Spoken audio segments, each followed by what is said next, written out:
El mundo es similar a las creadas por El Salvador para el combate a las pandillas. Ejemplo de esto son las disposiciones transitorias para el procesamiento de detenidos durante el régimen de excepción, recién aprobadas por la Asamblea Legislativa a iniciativa del Ejecutivo. Creo que lo que resalta en la historia de procesamiento de organizaciones criminales es una famosa vista pública que realiza Italia en contra de la mafia italiana y que tenía más de 300 imputados, ¿ya?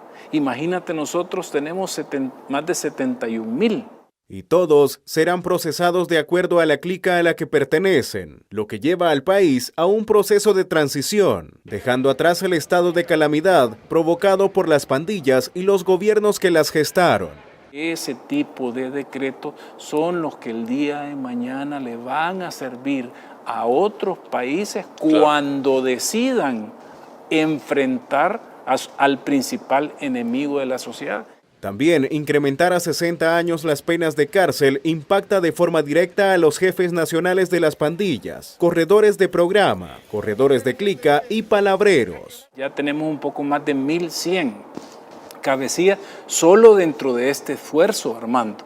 Sí. Pero hay más cabecillas en el sistema penitenciario a los que naturalmente esta reforma les va a impactar. De esta forma se fortalece el Estado, otorgando herramientas sólidas para el procesamiento de las pandillas, el principal enemigo de la sociedad salvadoreña. Miguel Paredes, Noticiero El Salvador. Desde el 2019 el gobierno implementa el Plan Control Territorial y desde hace 16 meses el régimen de excepción, medidas que ahora le han dado una verdadera paz y libertad a los salvadoreños que por años fueron víctimas de las pandillas. Arena y el FMLN siempre se negaron a resolver la problemática de la violencia e incluso ahora, en agónico estado, siguen mostrando que su bando no es el de los salvadoreños honrados. El Salvador se sitúa como el país con más homicidios por kilómetro cuadrado en el mundo.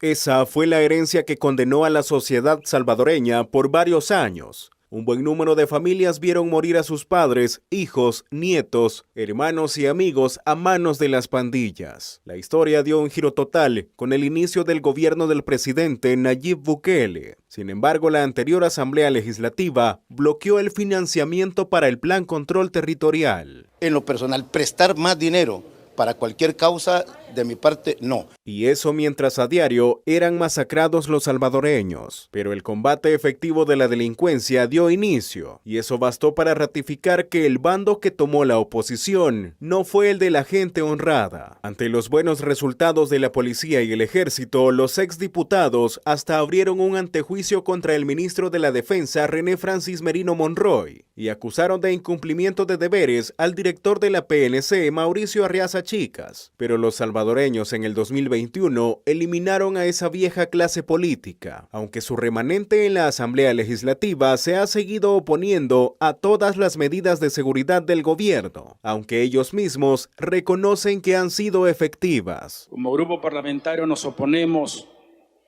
a este tipo de medidas que dejan un mal sinsabor y abrazamos ese sentimiento de la población salvadoreña que ha visto mejoras en el tema de seguridad. Así los resultados tras su implementación desmoronan sus discursos y el país ahora figura como el más seguro de la región. Miguel Paredes, Noticiero El Salvador. Para el analista político Walter Araujo, extender las penas para los cabecillas de pandillas garantizará que estas estructuras criminales no vuelvan a reorganizarse y que paguen con cárcel con los años que les correspondan por tanto daño ocasionado a la sociedad. Lo que ahora viene es la fase de la consolidación de lo que es en la permanencia, los resultados de esta política de seguridad pública. Lo que trae es, evidentemente, que ese esquema de articulación es hoy castigado súper severamente. Es castigado de la forma más dura que puede hacerle una legislación, que es prácticamente pasar toda la vida en la cárcel. Gracias a las múltiples estrategias impulsadas por el gobierno del presidente Nayib Bukele para mantener el control del territorio, El Salvador acumula un día más sin asesinatos. De hecho, la PNC confirmó en redes sociales: finalizamos el jueves 27 de julio con 0 homicidios en el país. Se lee en la publicación. Con esto, El Salvador alcanza los 415 días sin asesinatos durante la gestión del mandatario salvadoreño. El titular de Justicia y Seguridad Pública, Gustavo Villatoro, destacó que con la operación Valquiria se han capturado a varios sujetos vinculados con delitos de violación, agresión sexual, acoso sexual, entre otros. El ministro señaló que a los capturados les caerá todo el peso de la ley, permitiendo pronta y cumplida justicia en favor de las víctimas. El operativo ha sido ejecutado de manera coordinada entre la PNC, Fuerza Armada y Fiscalía General de la República. Con esto se deja en evidencia que ningún caso quedará en la impunidad.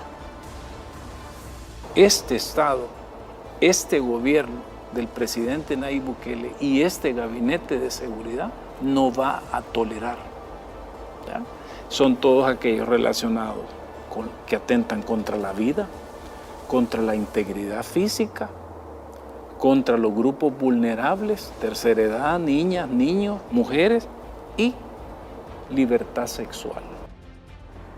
En otra información, miles de familias salvadoreñas ahora podrán tener seguridad jurídica y habitacional con la reciente ley aprobada en la Asamblea Legislativa, a fin que los puedan obtener las escrituras de sus viviendas o terrenos que adquirieron en empresas lotificadoras que no contaban con los estatutos legales correspondientes. Ante esto, la ministra de Vivienda, Michelle Sol, asegura que el nuevo marco normativo también contempla que los salvadoreños que compraron un inmueble en una zona de alta vulnerabilidad tendrán que recibir otra propiedad en un lugar más seguro.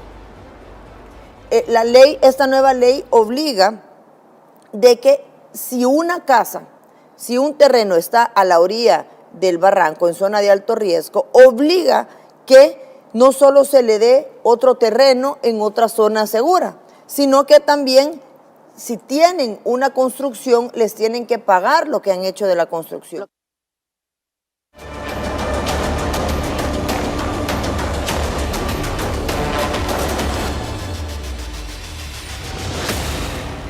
Vamos a noticias internacionales. Los hechos violentos en Estados Unidos en las últimas horas siguen dejando víctimas mortales. Y en México, una base de policías fue atacada a balazos en Nuevo León, mientras que en Ecuador, cerca de 11 cadáveres han sido recuperados luego de los desórdenes en la cárcel de Guayaquil. Conozcamos más en el siguiente resumen.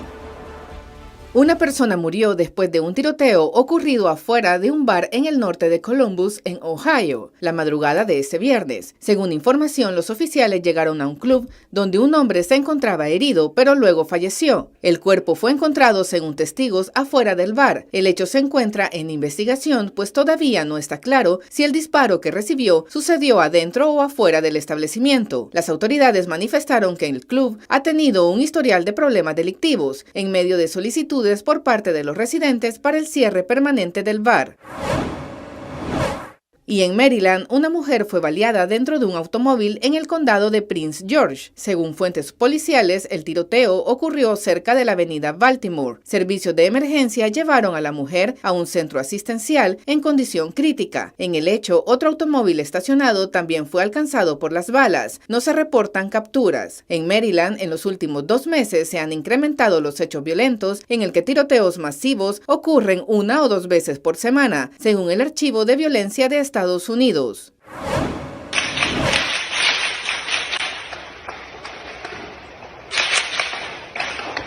Una base de policía de la Fuerza Civil fue atacada en el Puente Internacional de Colombia, municipio de Anahuac, Nuevo León, México. De acuerdo con los primeros reportes, sujetos armados abrieron fuego en contra de las instalaciones de la Fuerza Civil. A través de redes sociales comenzaron a circular videos de los automovilistas que quedaron atrapados en medio del fuego cruzado. El hecho se encuentra bajo investigación y no se reportan capturas. Ahora nos trasladamos a Ecuador. Al menos 11 cadáveres completos y decenas de partes de cuerpos han sido recuperados de una prisión de Guayaquil, luego de días de enfrentamientos. Los restos fueron retirados de la penitenciaría litoral de Guayaquil, donde estalló la violencia el sábado. Según datos oficiales, al menos 31 personas han fallecido, pero la cantidad de fallecidos podría aumentar al final de la semana. El Servicio Forense de Ecuador explicó que algunas de las víctimas parecían haber sido decapitadas. El sistema penitenciario de Ecuador ha sido desde hace algunos meses el escenario principal de la violencia en ese país. Nora Moreno, Noticiero El Salvador.